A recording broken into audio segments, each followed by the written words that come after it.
Hi class, this is Mrs. King. This week's review topic is called one-step equations. And one-step equations are called one-step equations because it takes one step to solve a problem. These are the steps in solving for the one-step equations. Now for this week, for one-step equations, you cannot use a calculator and you do need to show this work. So pay attention to the work that I'm showing you, okay? All right, so step 1 is to write the original problem, as always. Step 2, you're going to identify which number should be removed to isolate the variable. Your goal is to get the variable by itself. For example, if the variable in the problem is x, you want to be able to say x equals a certain number. All right, step 3, you're going to perform the opposite or inverse operations to both sides of the equation to solve for the variable. Okay, so before we start, I want to remind you what inverse operations are. So if you have an addition, the inverse operation of addition is subtraction. And the inverse operation of subtraction is addition. Now, the inverse operation of multiplication is division, and the inverse operation of division is multiplication. Okay? All right, so with that, let's go ahead and solve number 1. It says x plus 19 is equal to 36. So I want to find out what value makes x true, and this is how I should work. First thing I do is I actually draw a line on the equation sign. This shows that here I have my left side of the equation, and over here I have my right side of the equation. Okay, and then the next thing I do is I box the variable. What it lets me know is the number that I want to get rid of in order to isolate the variable by itself is on the same side as the variable. Okay, so that means the number I want to get rid of is the 19. All right, so what would I need to do? I need to perform opposite or inverse operation to both sides. What does that mean? What it means is that, I have plus 19 here. And since the inverse operation of addition is subtraction, I'm going to perform the opposite operation. So I'm going to subtract 19 from this side of the equation, and I'm going to do the same thing. So I'm going to subtract 19 also from the other side of the equation. Now what happens is, since I have positive 19, plus and positive mean the same thing, positive 19, and I subtract 19, I end up with 0. So that's how I'm able to get rid of this 19. So then what I have left is I have x on this side. I'm going to bring down equals. And then 36 minus 19 is 17. And then, of course, you're going to box the answer. Now, since you're not allowed to use a calculator, if you don't know 36 minus 19, then you're obviously going to do that work on the side. Borrow, 60 minus 9 is 7, 2 minus 1 is 1, and then that's how you get the x equals 17. Now, number 2. So same idea, draw a line, box the variable. The number I want to get rid of is on the same side as the variable, which means even though both of these numbers are next to the variable, since I have the minus 25 on the same side as the variable, the minus 25 is what I want to get rid of. The inverse operation of subtraction is addition, so I'm going to add 25. And then I'm also going to do the same thing, so I'm going to add 25 on the other side. Now I'm going to solve from top to bottom. 51 plus 25 is 76 equals y. And notice negative 25 plus 25, they cancel each other out. You end up with a 0, so you get to just X it out. Okay? All right. Next one. Number 3. Draw the line. Box the variable. Now, notice the number I want to get rid of is this 11. What is this operation? This is 11 times A. So the opposite operation of multiplication is division. That means you need to divide both sides by 11. Instead of showing this division symbol though, I'm going to use a fraction because fraction is also a symbol that represents division. So I'm going to divide by 11 and also divide by 11 here. What happens now is this. 11 divided by 11 is a 1. Well, wait a minute. So over here, I got a 0 to get rid of the 19 or the 25.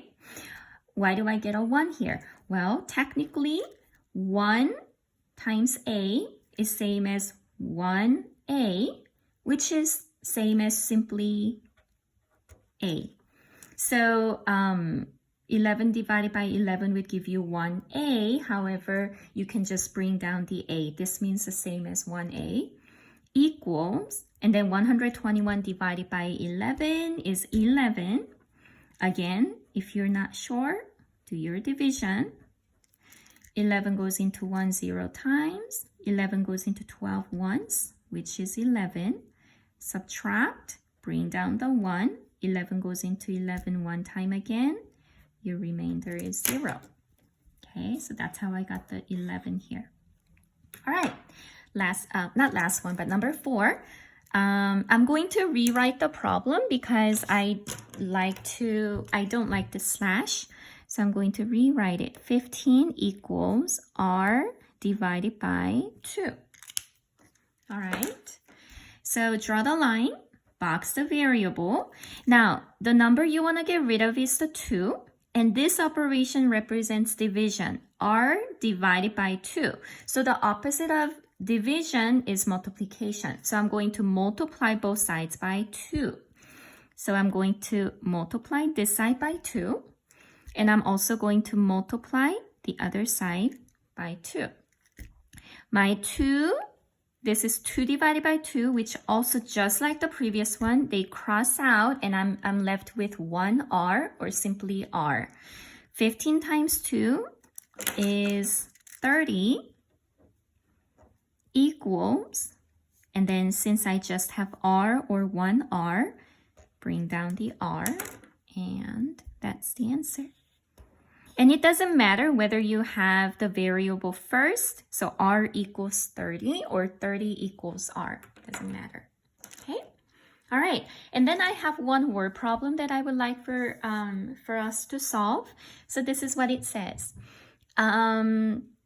Sophia rented a boat for $16.50 per hour. Her total rental fee was $49.50. So this was the total. Okay. For how many hours did Sophia rent the boat? Write and solve the equation. All right.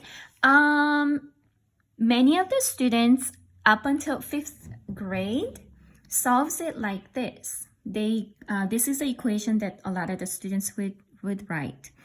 $49.50 divided by $16.50, and that would give you, let's say, H, the number of hours. Okay, so let's let H represent number of hours. Okay, now I hope you guys remember me saying this. Yes, this equation does work in order to find the number of hours. So I am not saying that this equation is incorrect. But if you remember learning this lesson, hopefully you remember me saying that when you're writing and then solving the equation, I want you to write so that the variable is part of the problem, not the answer.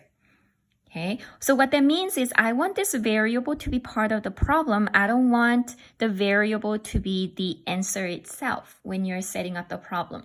So then in that case, this is how I would set up this problem. So it says it's the rental fee is $16.50 per hour. So you have $16.50, and then whatever you multiply that by the number of hours you rent, this is how much the total cost is gonna be. And it says her total fee was, so equals $49.50. Okay. Now, so basically notice that I now have the variable in part of the problem.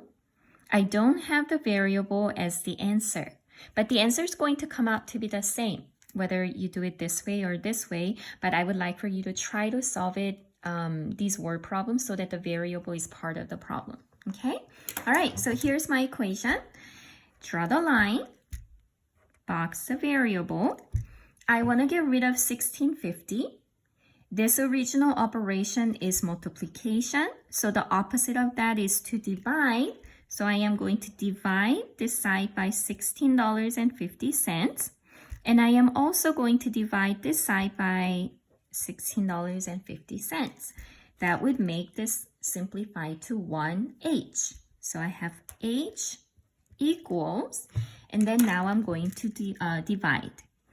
49, so in and out, remember in and out. $49.50 divided by $16.50. I am going to move this decimal place twice to the right because I cannot have a decimal divisor. And then I'm going to do the same thing, so move it twice over on the other side, and I'm going to rewrite the problem. So now I have 4,950 divided by 1,650, and I'm going to divide. 1650 does not go into 4 or 49 or 495, and 1,650 does go into 4,950.